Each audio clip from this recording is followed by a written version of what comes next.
حیثیت معلوم کریں، جسمانی اور ذہنی طور پر معذور لوگوں کی خدمت کی جائے، مفلس اور ناداروں کی اس طرح مالی مدد کر کے وہ اپنے پاؤں پر کڑے ہو جائے اور بھیک مانگنے سے محفوظ رہ سکے۔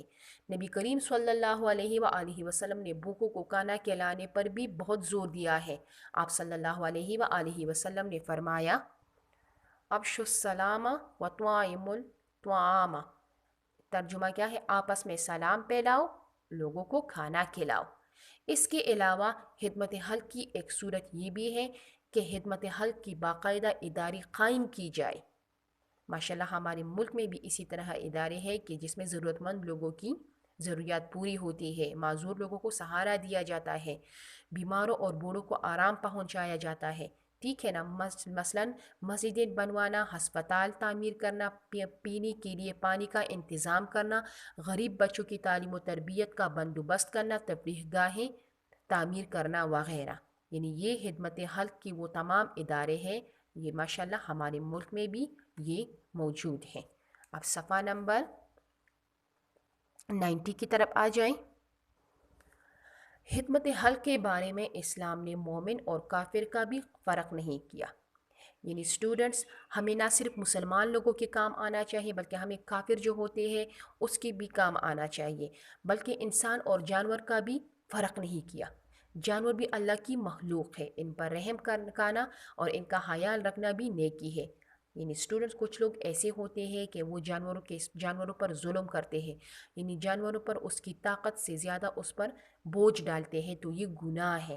ہمیں چاہیے کہ ہم جانوروں پر بھی رحم کائے اور ان کا خیال بھی رکھے، کیونکہ یہ بھی اللہ تعالیٰ کی بے زبان مخلوق ہے۔ البتہ یہ ضروری ہے کہ جس طرح مسلمان کی تمام دوسرے کام اللہ تعالیٰ کی رضا کے لیے ہوتی ہے، اسی طرح خدمت حلق بھی اللہ کی رضا کے لیے ہو۔ کسی کی خدمت کرنے کے بعد اس پر احسان جتلانا اور اس کا دل دکھانا نہ صرف یہ کہ خدمت حلق کی نیکی کو ضائع کر دیتا ہے، بلکہ کسی کے دل دکھانے کا گناہ بھی اس پر لازم آتا ہے۔ یعنی اسٹوڈنٹس جب ہم کسی کی مدد کرتے ہیں، کسی کی ضرورت کو پوری کرتے ہیں، کسی کی تمام ضروریات کو پوری کرتے ہیں، تو ہمیں چاہیے کہ ہم بات بات پہ اس پر احسان جتانا بند کر دیں، کیونکہ اگر ہم اس کو بار بار یہ کہیں گے کہ ہم نے آپ کی مدد کی ہے، آپ کو اتنے پیسے دی ہے، آپ کے لیے کپڑے دی ہے، کھانے کے لیے چیزیں دی ہیں، تو ان تمام باتوں سے بندے کا دل خفا ہوتا ہے، اور اس سے یہ ہوتا ہے کہ ہم نے جو نیکی کی ہے وہ بھی ضائع ہو جاتی ہے، اور کسی کے دل کو دکھانے کا گناہ بھی اس پر لازم آتا ہے، کیونکہ یہ گناہ کا کام ہے۔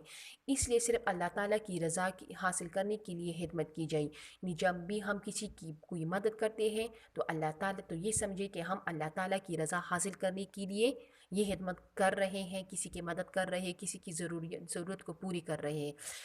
اس میں نہ کسی پر احسان مقصود ہو اور نہ ہی کوئی اور ذاتی فائدہ حاصل کرنے کی کوئی خواہش ہو۔ اچھا، پھر نیکسٹ پیراگراف جو ہے وہ کیا ہے؟ سیرت طیبہ اور صحابہ کی زندگی سے خدمت حلق کی مثالیں، یعنی ہمارے پیارے نبی کریم صلی اللہ علیہ وآلہ وسلم نے کبھی کسی سوالی کو محروم نہیں کیا، لیکن آپ صلی اللہ علیہ وآلہ وسلم کی طریقیں مثبت اور تعمیری ہوتی تھیں۔ ایک بار ایک ضرورت مند نے آپ صلی اللہ علیہ وآلہ وسلم سے ضرورت پوری کرنے کے لیے کچھ مانگا، تو آپ صلی اللہ علیہ وآلہ وسلم نے اسے روزگار پر لگا دیا۔ کیوں روزگار پر لگا دیا؟ تاکہ اسے بھیک مانگنے کی ضرورت ہی نہ رہے۔ کبھی آپ صلی اللہ علیہ وآلہ وسلم کے پاس بھی دینے کو کچھ نہ ہوتا تھا، تو آپ صلی اللہ علیہ وآلہ وسلم دوسروں سے قرض لے کر کسی کی ضرورت پوری فرما دیا کرتے تھے، یا پھر کسی دوسرے مسلمان سے فرما کر اس کی ضرورت پوری کرا دیتے تھے۔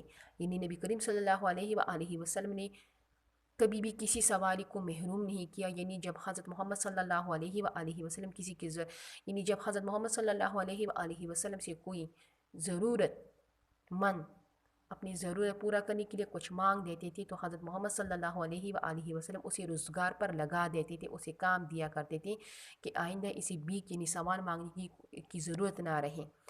بعض اوقات اس طرح ہوتا تھا کہ حضرت محمد صلی اللہ علیہ وآلہ وسلم کے پاس کچھ دینے کے لیے کچھ بھی نہیں ہوتا تھا، تو وہ کیا کرتے تھے؟ وہ دوسروں سے قرض لے کر ضرورت مند کی ضروریات پوری کر دیتے، یا پھر کسی دوسرے مسلمان کو فرما کر اس کی ضرورت پوری کرا دیتے تھے۔ اسی طرح آپ صلی اللہ علیہ وآلہ وسلم ہی کی طرح صحابہ کرام بھی خدمت حلق میں پیچھے نہ رہتے تھے۔ حضرت ابو بکر رضی اللہ تعالیٰ عنہ معذور لوگوں کو بکریوں کا دودھ دو کر دے آتے تھے، یعنی بکریوں سے دودھ نکال کر اس کو دے آتے تھے۔